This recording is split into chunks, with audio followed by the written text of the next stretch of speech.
শিক্ষার্থীরা তারা বলেছিলেন যে পরীক্ষা বাতিল না হলে তারা যাবেন না এবং সাবজেক্ট ম্যাপিং এর মাধ্যমে তাদের ফলাফল প্রকাশ করতে হবে। অবশেষে ঢাকা শিক্ষা বোর্ডের যে চেয়ারম্যান রয়েছেন অধ্যাপক তপন কুমার সরকার এবং তিনি সবগুলো শিক্ষা বোর্ডের সমন্বয়ক, তিনি জানিয়েছেন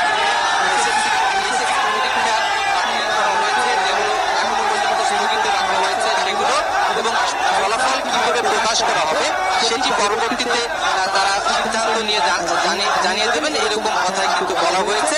এবং দিনভর প্রায় দুপুর 1টার পরে এই শিক্ষার্থীরা সচিবালয়ে এসেছিল।